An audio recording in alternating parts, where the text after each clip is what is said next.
Welcome to the Paradox Podcast. I'm your host, Rose, and will be your traditional host for most of these. Your traditional host? The main character for most of these. What does that make me? A least playable character? No. You're the co-host for this particular one. Oh. So I thought Hey. I thought what we would do is first of all say your name, age, random fact, like party trick or like secret thing about yourself, and hobby. Okay. Hi, my name is Lily. You're supposed to go, hi, Lily. Hi, Lily. I'm 21 years old. Random fact about me. Man. I can make my tongue into the shape of a W. That's my favorite party trick. And hobbies. I like to paint or listen to audiobooks. And those are like the most granny hobbies ever. But here we are. Whoa, this chair's moving around. My turn. Yeah. Oh wait, do I have to ask you the questions? Yeah. Okay. Tell us your name, age, your your party trick, and your least favorite animal. Okay. My name is Rose. Hi, Rose. And I'm 16 years old. I can see sound. Oh yeah, she can see noises. And what was my least favorite Your animal? least favorite animal. Hold on. This is know. very important. I kind of hate Yorkshire Terriers. You know the little like scraggly ones. Oh, like they Yorkies? look like someone cut out a patch of shag rug and put 4 legs underneath it. And they're like, I just. Yeah, okay, Yeah. I can see that. I don't know. It's kind of specific. Not to say that I hate all dogs. I just don't like Yorkshire Boo. Terriers. No, I said not to say that I hate all dogs. Oh, okay. Anyway, so something controversial that I wanted to talk about today. Ooh. I thought we would talk about feminism. Oh, lovely. So she didn't know. I didn't give her the topic. This is the first time. This is the first time she's hearing about the topic. Completely unscripted. But I thought we would talk about where it began. Kind of not where it first really popped off, like late 1800s, early 1900s. Okay, you're gonna give versus, the history of feminism. Yeah, versus what it is now. So yeah, you've always loved history. Mm-hmm. Tell me how it. I feel like I need notes or something for this. So anyway, I teach elementary history, but we haven't gotten to this part yet, so I have not been thinking about feminism. You haven't gone over postmodern feminism No. with your 3rd grade boys? No. Oh. We'll get there. Okay. I will make sure to educate them in such things. But well, maybe this will prepare you. Okay. This is your lesson. Yes, this is my my trial run. You're my guinea pig. Pretend like you're 7 years old. Well, okay, opening late 1800s. I would say feminism was definitely a thing before then, but it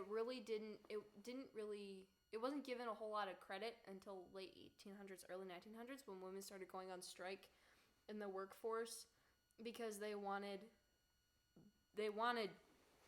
the right to be able to work and earn the same salary as their male counterparts. Mm-hmm. And that was a big thing. They wanted to not be labeled as property because for so long, women were labeled just as their husband's property or their father's property. It was either one, unless their father or husband was dead, which they'd be labeled a spinster and kind of pitied for the rest of their life. And so it was kind of them just really seeking out, I don't want to say not validation. Equality? Yeah. Okay. So probably the first major tenet of feminism was the suffragette movement. Mm-hmm. So women trying to obtain the right to vote, which was, that wasn't unreasonable for them to want that, because back then laws were being passed left and right and women had no say. And so, their husbands would go to the voting booths. Back then, racism was still a huge, it's still a discussion in our country today, but it was still, there was still segregation, but black men had been given the right to vote. So they had that going for them, but there was nothing going for women of any race. Actually, a huge speaker for the early suffragette movement was Sojourner Truth, also known as Isabella Baumfree. She had been a former slave. She escaped with her children, and she made it her life's purpose to campaign against slavery, but also to campaign against the way that women were treated back then. And interestingly, she based many of her talks around the Bible. She had no education, didn't know how to read or write, but she was a fantastic orator, and she based many of her arguments on scripture, which is surprising given how feminism has turned today. But many of the early suffragettes and women who campaigned for equal rights for women were actually Christians. Well, yeah, I think because the mandate of your wife and yourself, God talking, Adam will become one flesh. They weren't meant to be separated as two different legal classes of different values. Like, women wanted to be able to have more rights beyond staying at home and raising children. Which, more on that later. That's a whole discussion that actually I kind of want to get into. But before we move on, kind of jumping off of your Adam and Eve thing, I don't know if you've ever heard this before, but some people have said Eve was not made out of Adam's head to rule over him. Yeah. She was not ruled out of his feet to be crushed by him and subdued by him. She was made out of his side to be an equal with him, protected and cared for by him. Yeah. So it's an interesting thought. Concept. Yeah. And it does show how, God never got it wrong. God's design for men and women and their roles has never been wrong. It's just been men's interpretation of that. And I would say many men throughout history have gotten it wrong and treated women like animals. But I would say the reverse is also true in today's world, where many women get it wrong. Yeah. And act like men are these dumb animals. That's kind of something I wanted to go into later.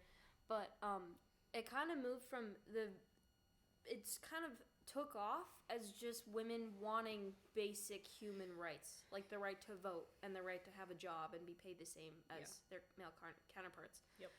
Jumping a lot further ahead, after World War I, after the Great Depression, after World War II, when there was that kind of peaceful era, you had the 50s and 60s, and abortion was then made legal for women, kind of now pushing the fact of, now you're not just, it kind of began as women are valuable as mothers, and they have the same value as men, just different roles, but it's the same value. In the 60s, it kind of became something that was like, that's valuable, but you don't have to do that. You don't have to be a mom. You don't have to, if you choose not to, it's not weird. That kind of became the new, what's the word? Mantra for women. Okay. Is you can do that. You can be a mom, but you can do other things too. You can also hold a job and that be your main thing. You don't have to get married. All of that. And abortion rights, Roe v. Wade, that really pushed that along, of giving women the option of not choosing motherhood. Yeah, what's interesting is a lot of that was actually born out of the World War II women working movement. So what happened was, during World War II, all the dudes go overseas, or there's just an extreme shortage of men in these factory jobs.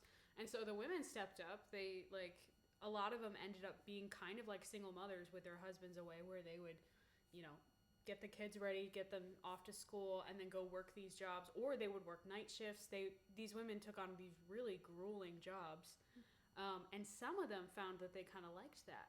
So after the war, when their husbands came home, they didn't quite want to go back to what they had had before. They wanted to keep their jobs, and so that kind of fed into this like a little bit of discontentment that just kind of grew, and then because it was the feeling of feeling independent from their husbands, of feeling like you have to rely on them, which is that's not that you have to like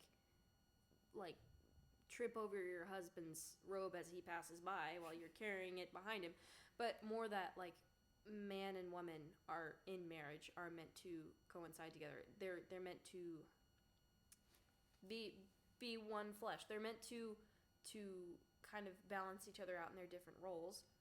So for women desiring to also work alongside their husbands is not a bad thing. You see that all the time today. Both parents are working, but it was, I don't know, it something shifted for women to get a taste of being the providers. Something shifted in there from being just the like typically being the homemakers and mothers. They got a taste of what it's like to be the provider. I don't know. So, I mean, I would actually challenge you on that. I don't think that something shifted.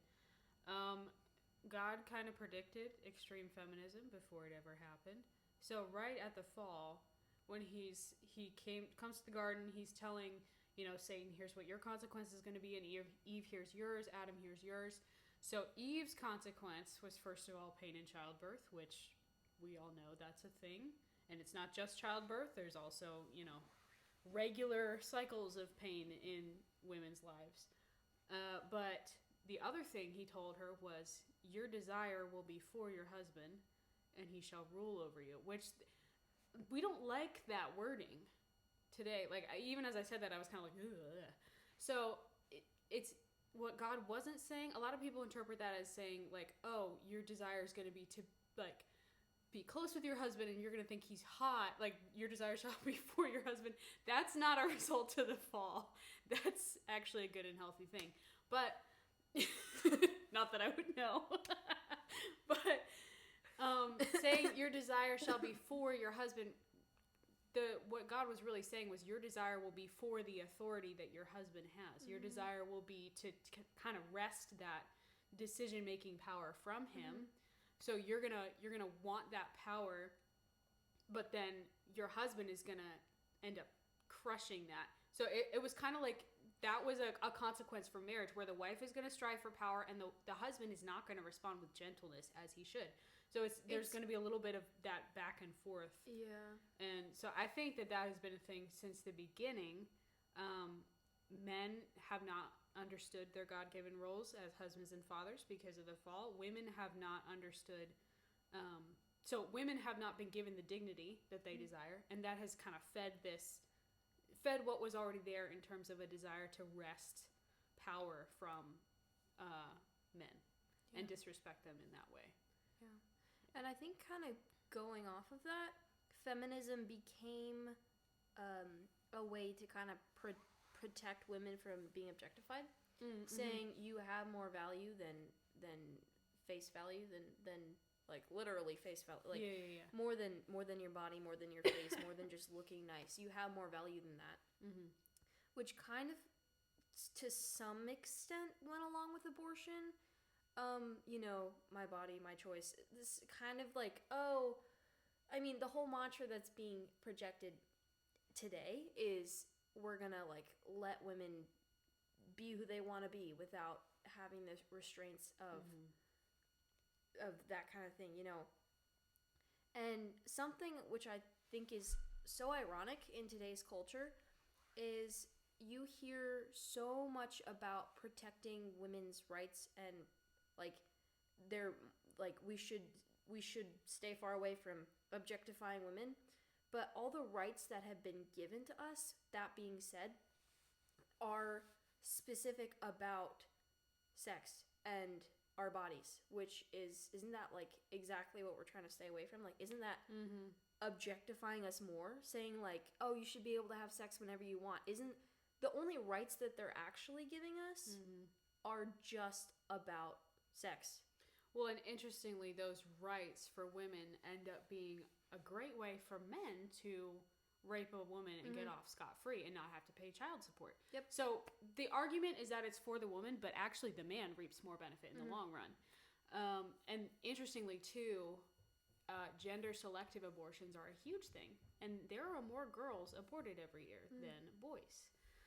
That's especially a thing in countries like China, where for the longest time they had the one-child policy. Culturally, boys are more significant, got to carry on the family name. You only get one chance to do that. So tons of girls were aborted in China. There's actually a huge gender imbalance there now, where there's like couple million more dudes than there are girls there. Actually, not million, 1,000. Don't quote me on that. But yeah, so the argument that the rights are for women is very skewed. Men end up reaping the benefits, and actually these rights are awful for the woman's mind and body. Like, people do not talk about the physical repercussions of abortion. Yeah.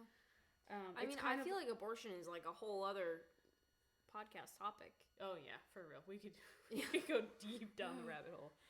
But just kind of how, like, okay, so going back to like the 60s, it became of like, you don't have to be just a mom. You can be a lawyer too. You can hold down a job. You can work for your own living. You can pursue your own destiny. Ooh, destiny. That word sounds mysterious. Yeah. Sorry, I keep moving around mainly because the floor is freezing and I'm losing feeling in my feet. Yeah, I'm not wearing socks. What? Just so you know, the dogs are free over here. You will not be seeing anything inappropriate. We're going to keep this 100% PG-13 at least. Yeah, your feet are definitely rated R. Yeah. You have to be 18 to enter the theaters. Yeah, you have to be at least 18 to see her feet. I'm 21, so like I can see her feet, but most of you guys probably aren't, so you don't get to see her feet. Well, you never know. Well. Okay, I almost made a feet pics joke. We should stop this before it keeps deteriorating. Anyway, when I move this chair, it sounds like I'm farting. Kind of, but it's a little too raspy for a fart. What if I just have raspy farts? Anyway, that being said, raspy farts? No. Oh. No. Oh, okay. Going off of that. 60s. Yes. Anyway, so progressing after the 60s. Nice voice crack. Progressing after the 60s, it kind of turned into it shifted from there being a focus of you can be a mom and other things as well to now there's kind of a stigmatism with motherhood being like, wait, you just want to grow up and be a mom, you just want to grow up and have kids. Yeah. That's especially for my age group, I think, if that's what you say, public schools, stuff like that, you kind of get a funny look, if not more. Just because there's somehow women's rights for protecting the value of motherhood and being a wife has now shifted into like it's gotten so out of balance of now valuing women in the job industry that it's left out the value of motherhood, and now there's kind of like it's looked down upon if that's what you want to be. The funny thing is, talking about protecting women's rights, something that's built into all women, whether we admit it or not, is the desire to be loved, to be a wife, to be a mother, to have kids. That's something that is just in our nature. And so when we talk about protecting women's rights, and yet that very natural instinct is being looked down upon, is so ironic, because all this started with the intention of protecting women and their desires and their values and their role in life. Like the idea that being a mom is just as valuable as being the provider. And yet now one thing about the Barbie movie that really stuck out from last summer was the mom was like, you shouldn't feel bad for wanting to be a mom. You should be able to be the mom or be the president or the mom and the president. I remember her saying something like that. That I was like, wow, that's really cool for a secular movie to be pushing motherhood. Even how they were like showing the relationship of the mom and the daughter kind of being healed through the whole situation. I know a lot of like Christians gave that movie flack. There were parts about it that I definitely didn't love. Yeah. But I didn't mind that movie. What's interesting is like, so as we're talking about the roles of women, we aren't saying women shouldn't have jobs. They shouldn't. We're not saying that. I'm an elementary teacher. I have a full-time job. So like women are very capable and very gifted in certain areas, actually in many areas. But they can really only be valued for those talents that they have when they aren't held to the same standard as men. Because women are good at different things than men are good at, and women are good in different ways than men are good. So to hold women to the same standard actually devalues what they do bring to the table. Yeah. And it holds it up against this standard that they were never meant to be compared measure up to. It's like trying to put I don't know, it's like trying to compare a boot to a sandal. Like they're both shoes, but they're meant to do different things. And if you say like, oh, the sandal is not as good as the boot because it's not as big.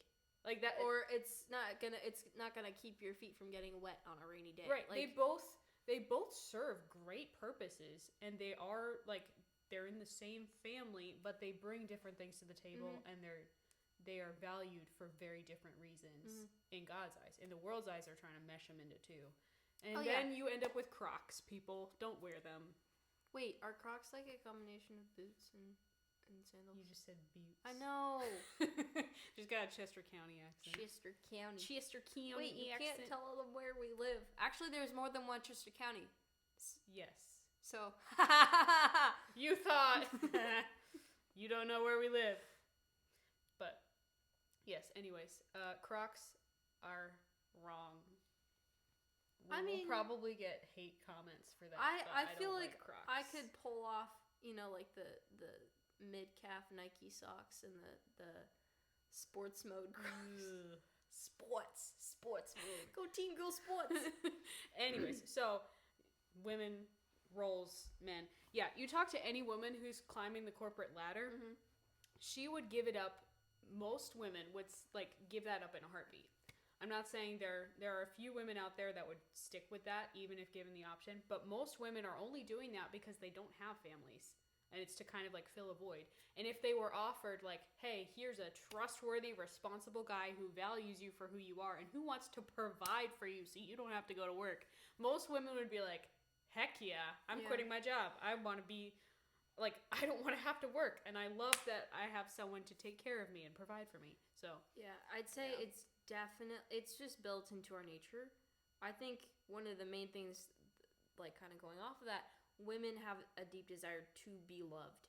And so like that's just part of who we are, regardless of where you live or how you've been raised. The desire to be loved, whether fulfilled or not fulfilled, will kind of change. That will determine how you think. And what's interesting is women have the inbuilt desire to nurture, like to nurture someone or something. Like all these ladies with their plants. Actually, I can't talk. I'm a plant lady. But like ladies with their plants, ladies with their pets, ladies with their children, ladies with other people's children. Like women have the desire to nurture and care for and like invest in someone or something. And guys have the desire to protect and to like care for, and like they have that inbuilt. People talk about like mama bear instincts. There's also like dudes have like a protect and provide instinct. It's really interesting. But the more guys you meet and the more you get to know them, that is like a deeply rooted thing in them. And that's why, they love these movies that are about like, I don't know, these war movies where there's like a hero that protects someone vulnerable. Yeah, like Saving Private Ryan. Right. It's because it meets a need in them, and that's what they were made for. Yeah. So when it's men taking charge and saving the day, like all little boys dream of being a superhero. You're right. All little girls dream of falling in love and being a mom. Kind of, yeah. Yeah. Yeah. I mean, not to say that that's true of everyone, but... Right, we're making a lot of blanket statements. Yeah. We're talking more in general terms. Yeah. I feel like in a lot of cases this is true. There are some exceptions. Oh, for sure. But, yeah, and what's interesting is all guys look up, like, when they watch those movies, when they dream about being a superhero, they dream of using their, like, okay, guys are stronger, guys are taller, guys are faster. I'm sorry, you can look at the statistics. It's how they're built. That's why there's a lot of issues with, like, trans women in women's sports. Yeah, we could get into that. That's another podcast episode, probably. But, so, like... dudes have all these like physical capabilities, and most guys, like when they're young, they dream of using those capabilities to protect and provide. And when they're looking at like superheroes and these like unrealistic standards, they never think about using those things to like manipulate or abuse or get what they want. Now, as they get older, sin comes in, and unfortunately a lot of guys do use their physical superiority in a sense in wrong ways. But they were given that physical superiority for a very specific God-given purpose that many of them still have the desire to fulfill, even though doing so is now in a broken way. Yeah. Thought a lot about this. So this is cool. I think I've recorded this episode on my own 3 times. Oh, really? This being the 4th. This is the same, like, I just the same haven't topics? had a chance to, like, set everything up. Oh, nice. I mean, yeah. This is probably the cheapest. If I edit this, it's going through CapCut, you know? Not sponsored by CapCut. Oh, I wish. No, I'm just kidding. Well, I think that is all. You look like you're in pain. I love awkward silences. It gives me time to think and prepare for the next thought. Awkward silences are stressful because I like them. Wondering what the other person is thinking and if I said something wrong and what they're should probably say next. They're probably feeling super awkward too. Like they're probably in pain. Yeah. So you know what? We should do a podcast episode on OCD. To be continued. Stay tuned.